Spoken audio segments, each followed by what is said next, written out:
So right now, we're going to come up with your big why.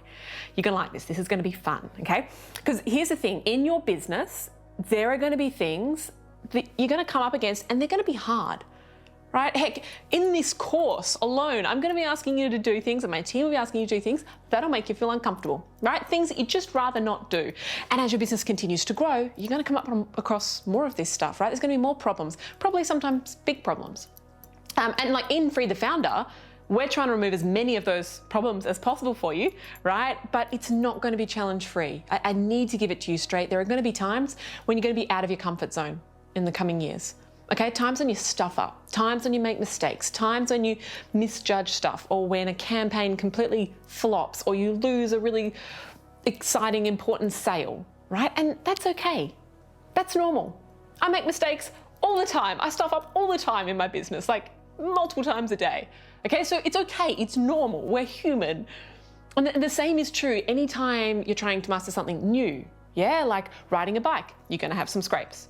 Or parenting, you're gonna be challenged every second of the day with new situations.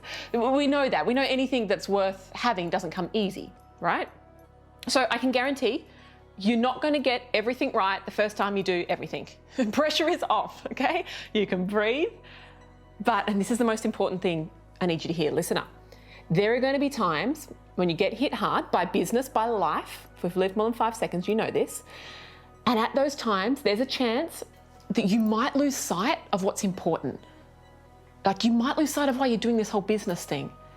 Now, if you're anything like I was, when you first start off your business, you're like, what's my motivation?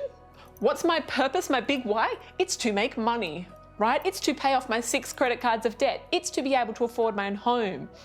It's to be able to avoid going back into my corporate job, right? Sound familiar? And you know what? Those whys, those motivations, they're worthy, they're awesome. But here's the thing, when the rubber hits the road, when the going gets tough, money alone, it won't be enough from experience, right? It won't be the thing that will keep you going. It won't be the thing that will like give you that fire in your belly that you need when you got to stand up and go again. Okay, you're gonna need something more for that. You're gonna need some really big whys, and specifically, you're gonna need a few BHAGs. Now, BHAGs, let me explain to you a little bit about what BHAGs are all about. BHAGs are big, hairy, audacious goals. Okay, now this just isn't normal goal setting. I'm not into normal goal setting. I'm into BHAG goal setting, and I want to give you some of the criteria, right, as to what a successful BHAG looks like. And then I'm going to tell you some of my own, just to get the creative juices flowing a little bit. Okay, so we're going to come up with 3 different BHAGs for you, for your business, for your life, for your legacy that you're here to leave, because you were created to do something very unique and extremely special and purposeful. Okay, BHAGs, big, hairy, audacious goals. Here's some criteria. Firstly, each of your BHAGs, it must be long-term.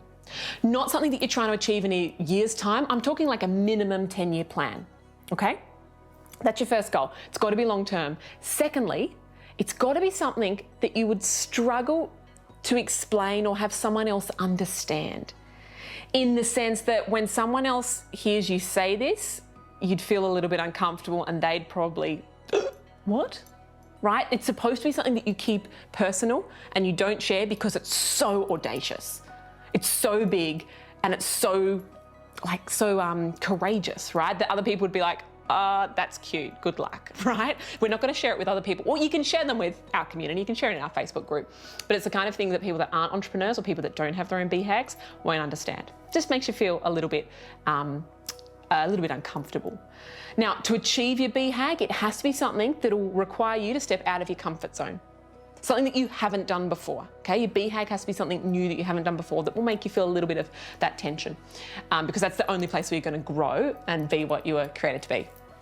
Also, I need it to be measurable, okay? It's gotta be specific enough, not like this vague, I'm just gonna empower people all over the world. It's like, that's not a BHAG. It's gotta be specific enough so that we can measure once you've achieved it, okay?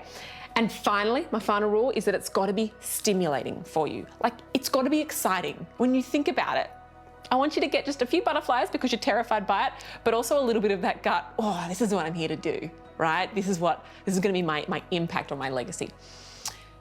Because here's the thing, when you get smashed down the road, because it's not going to happen once or twice, it might happen a few times, life and business will happen, your BHAG, that's the thing that will keep you going. do you want me to give you just a couple of BHAGs just so that we can get the creative juices flowing? Let me give you some of mine. I've got 3. So the first one is to empower and equip 10,000 female entrepreneurs to build a profitable lifestyle business. And in my opinion, that looks like a minimum six-figure business. Okay, so that's BHAG number 1. My first BHAG is attached to my mission in my business specifically. My other 2 BHAGs are more life BHAGs essentially, but they're linked in some ways to my business, or my business will allow me to achieve these. So my second BHAG is to empower and equip 10,000 4 to 14-year-old girls to be everything they were created to be.